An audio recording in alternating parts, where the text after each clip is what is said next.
Mayor of Tampa saying this today. Oh, boy. If you choose to stay in one of those evacuation areas, you're going to die.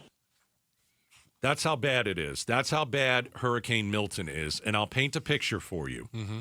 This is a storm that is approaching, and it's 300 miles wide. And I'll put it into perspective. Give me some perspective, because I don't think people understand 300 miles. You ever drive from Phoenix to Vegas? I've done that drive. That's the storm. So the storm is width of Phoenix to Vegas. Phoenix to Vegas, 300 miles. All right. This is what we're talking about. It's over 300 miles long, and when it makes landfall sometime early this morning. I don't know what we're going to see, but some experts are saying it's more than a Cat 5. Even if that's a thing. There is no such thing as a Category 6. That's how bad this storm is. All right, joining us right now, let's talk to someone who is staring out over the Gulf of Mexico, and I can't imagine what you see back. It's a friend of mine. He's a fellow radio nerd, so be nice to him, okay? Okay. Loyd Ford joins us right now. Loyd, by the way, I'm terrified. You know, when I saw this, I thought of you, and I saw some of your social media posts about getting ready for something like this. How do you prepare for a Category 5 headed your way? Well, first, I'm not a weather nerd, but I will tell you this. You mentioned what the mayor of Tampa said. Yeah. And you mentioned what somebody else said, I think one of the meteorologists. How about this? One of the local meteorologists here said something, I'm paraphrasing, but it's kind of like this.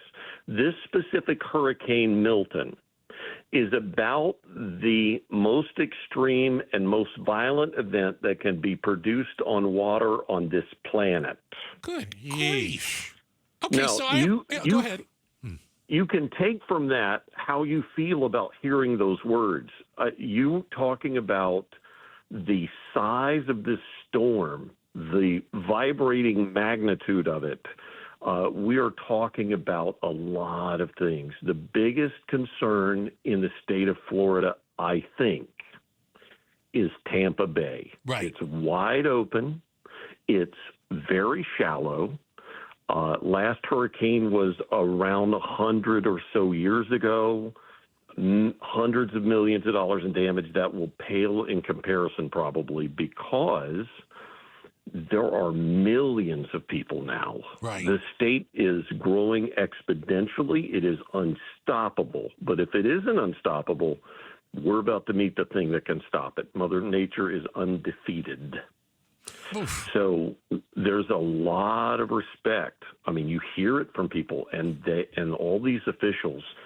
The government of the state of Florida here, I'll just tell you, we've only been here for 2 years. Mm-hmm. Okay. During that period of time, just to translate what that means to you in Phoenix, for me, I've been here for 2 years. We, as of tomorrow evening, will have experienced 3 hurricanes during that period of time, 2 of those in the last month. Good grief. Oh, gosh. Loyd Ford is joining us from Florida. He is going to stay right outside Tampa as this storm comes in. So, Loyd, why are you staying? Well, we moved to South Florida, and to give you an idea of what this feels like for me, I'm a Southerner, okay? But I feel like I'm living in Brazil. That we're literally right above Cuba, okay? So it's hot here, it's humid here, it's unbelievable. The storms, the stuff's happening here, okay? Yeah. We moved here because of my 84-year-old father-in-law. We felt like he was too far down. He didn't have anybody with him. We wanted to be near him, and we arrived at the right time. He's fallen a bunch since we've been here. Yeah. We've been very fortunate to be here with him. We'll be here with him during the storm. He's one of those guys. He's not going to leave. Really? Now, I want you to understand that we're not crazy. Okay. We're not like these crazy Floridians, okay? There are these evacuation zones. They're very specific about this. So A and B, where I live, are mandatory evacuation. A lot of the people that are leaving are going to what's called D. I live in D. Oh. Okay. All right. So you people are heading your direction as we speak. Well, but people are also going up Yeah. I want you to think about this in your mind. You're driving in traffic or whatever. I want you to think about this. If you're in South Florida, Southwest Florida, Southeast Florida, there are two ways to get out of here. Yeah. Two.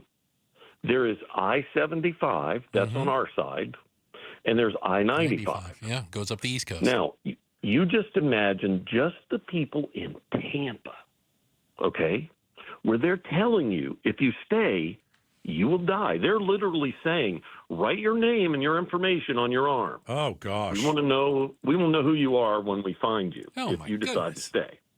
So you know those people are headed up I-75. Now, you also probably know there are 4 lanes if you're using all of them. Well, how many cars out of 2 million people do you think can use that at one time? Oh, my goodness. Well, and we've heard stories of gas stations running out of gas. Like if you wait too long, Right. it may be too late to leave. That's correct. That's correct. There's so many things, but they're also telling people, look, you do not have to flee the state. You can go inward.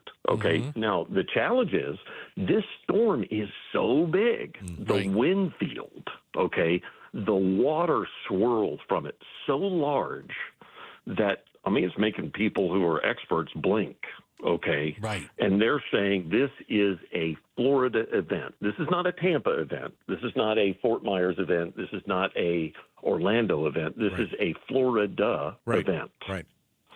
So this is really, this is like those movies they produce, It's a disaster film, to say the least, Lloyd. Lloyd Ford is joining us. He is going to stay where he is. Yes. Your father-in-law is in his 80s, right?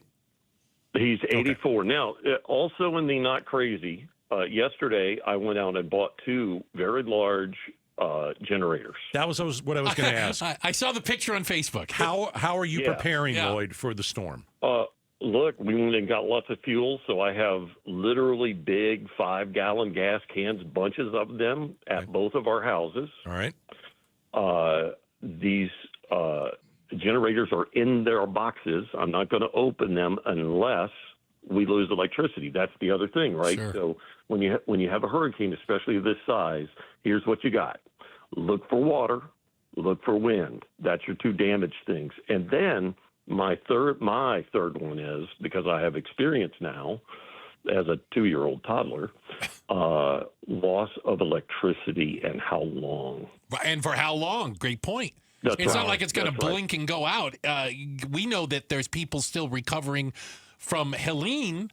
Oh, no. There are still people recovering from Ian 2 years ago. Goodness sakes. I bet. The damage from all of this it's impossible to completely radiate that to you through the radio, literally.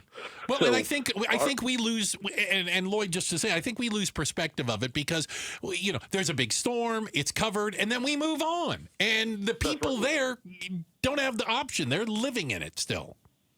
It's amazing to see these people on the news that have been devastated. Their homes have been destroyed. There are people right now all along the west coast of Florida who are buckling up their houses and fleeing because of the size and magnitude of this thing. And they literally know their homes probably won't be there when they come back. Hey, Lloyd. Probably not going to be there. Yeah. Are you scared? I am aware.